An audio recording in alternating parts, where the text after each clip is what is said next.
No, but that's definitely a cool one to look into, because then you start to get the fundamental basics of like how the universe even works, and it's something we've long forgotten, and how important relationship is. So typically here in the West, we look at the yin and yang as this symbol of opposition or opposites attracting, but really what it is the required circumstances for existence, where you need two things to be one, right? Because you can go through all the things in nature or in the world.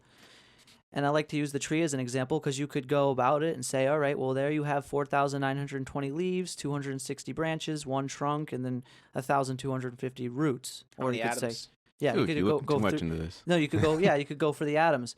But the reality is How many that's just one quarks? tree, right? Yeah. Well, that's what I'm saying. Things are like thinks, right? You can think of as many things as you want in one instance to count up and describe something. There is actually no limit to how many The world ways can you could be count written something. in mathematics. Exactly. Everything can be described with math. Exactly. But it's all. What about colors? Even colors.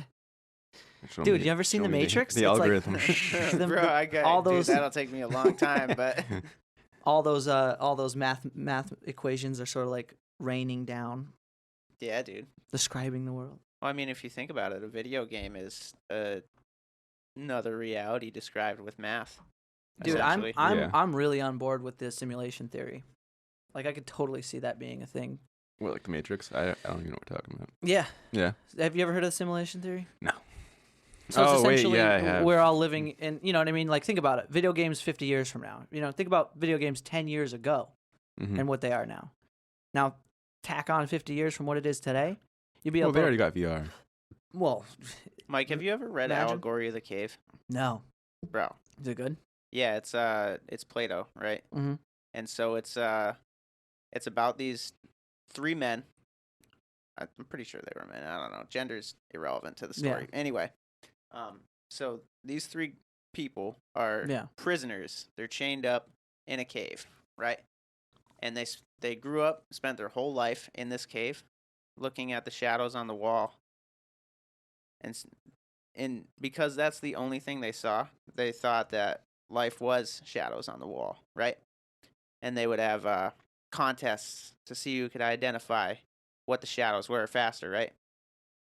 And this goes on for most of their life. And then one of them is freed and comes to the surface, right? And sees the quote-unquote real world, right? And when he sees this, he's like, oh my God, this is amazing, right? But at first he's blinded by it because it's too hard for him to take in, because it's like such a shock to his system. Mm-hmm. His entire conception of reality before this was just shattered.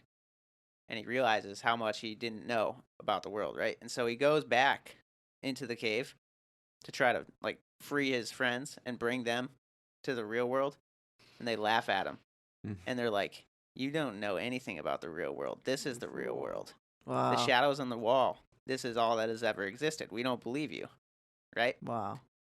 And I think that's like a beautiful metaphor for like how you can get trapped in your own limiting Oh my God. Well, perspective. it goes back to and not believe something that because you've never seen or experienced. yeah. it. So for those of you who haven't dug into like the whole flat Earth thing, I think the basis of that was grounds for figuring out.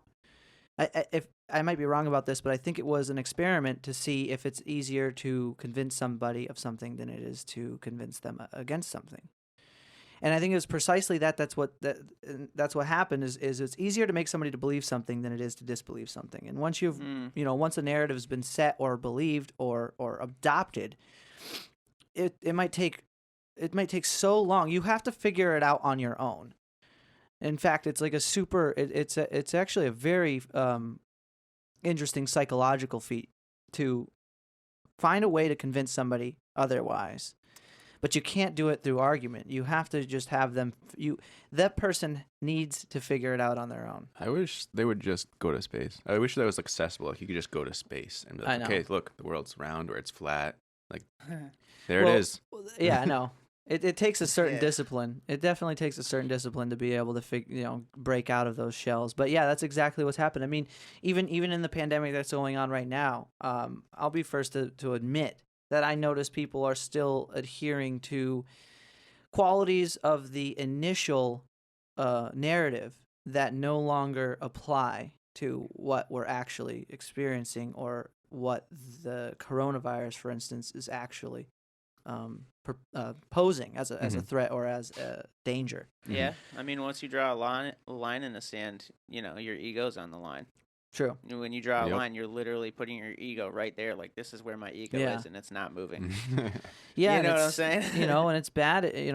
Nobody wants to admit they're wrong. I mean, nobody does. I don't think anybody does. That's the hardest part. I'll tell you what, though. Every argument Ian and I have had, I've always been right. Yeah. He's wrong. He's been right sometimes. Ian goes, and I've always been wrong. He's been right. He's been right sometimes. And I've always been wrong. Oh, Jesus. Dude, I'll tell you, man. You know what another really good one is the whole chicken or the egg thing.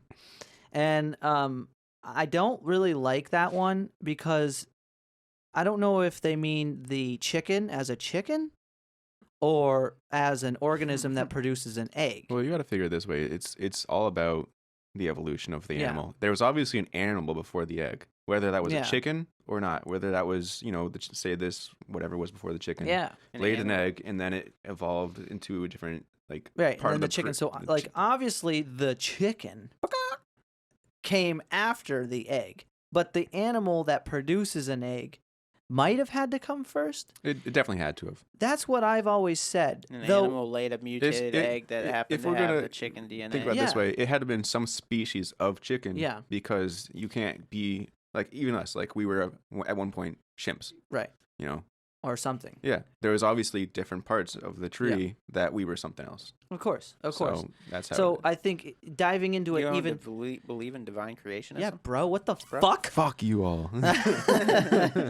No, dude. I'm actually more open than I've ever been in my life to so many different theories because I think it's fun to explore. No, I think what's happened is people's taken the issue is when people take religion too seriously. They're no longer doing it to better themselves. So I think that's the main reason people get into religion is to find the meaning, find a purpose, and of course, how crazy it is to be an organism that knows you're gonna die. Yeah.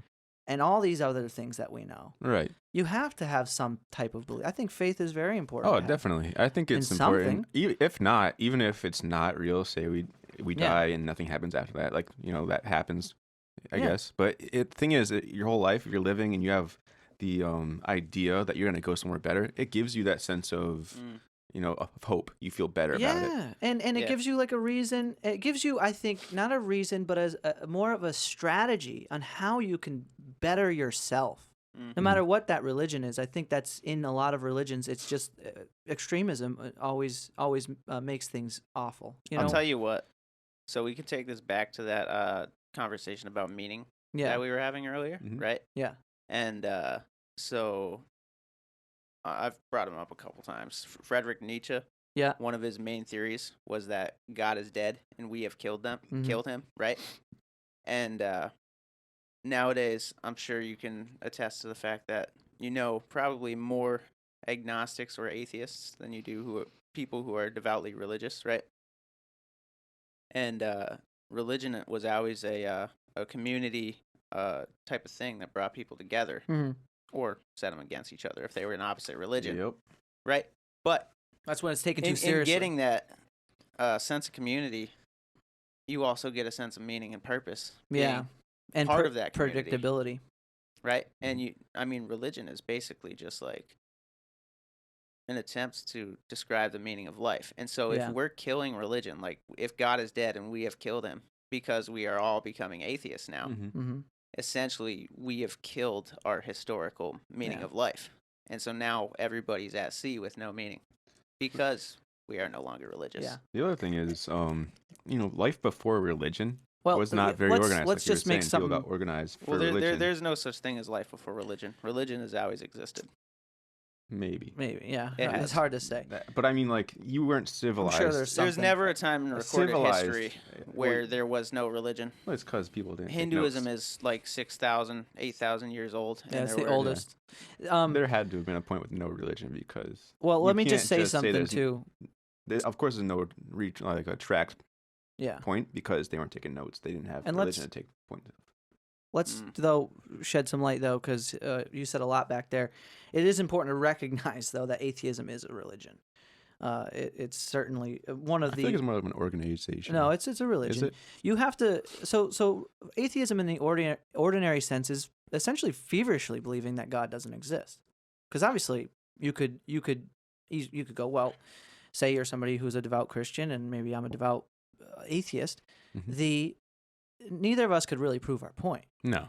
Because back to what religion is finding meaning. So both of us are using these faiths, these forms of faith, to make sense of the world we live in. Mm-hmm. You know what I mean? And if your perception of that is to upground other people to make them feel stupid, well, then you're in it for the wrong reasons. Right. If you're just going to be an atheist to spite Christians, I mean, like, that sounds like hell to me. I mean, God, you're going to go and convince people who have already made up their mind that what they believe isn't true? Like, that's a long and painful life to live, if you ask me, man. It goes nowhere. Because that's not the point of religion. In fact, you'll find most often atheists are far more religious than anybody else because they can't stop talking about it. They're feverish. Yeah. You know what I mean? Like, but you find that in the same way with any other religion. Some people are so hardcore about it that they can't stop trying to proselytize other people and bring them into it. Whether it be for good or for bad. I think it's just sad when it goes to a place of judgment instead of really understanding the meaning of religion and the meaning of faith. And I think one of the most fundamental parts about faith, and when faith really works, is when you find yourself so, or at least faithful enough to let go of it, because you can't really. I don't think you can really enjoy your faith unless you can let it go. And not in the ordinary sense of not believing in something anymore, but in the sense of being comfortable with it. That's the reality to you. And I think that's the only reason why people put so much time and effort into convincing other people that something is what it is. It's because they're not entirely convinced that they fucking believe it. You think that politics have become religion? Yeah. 'Cause I do.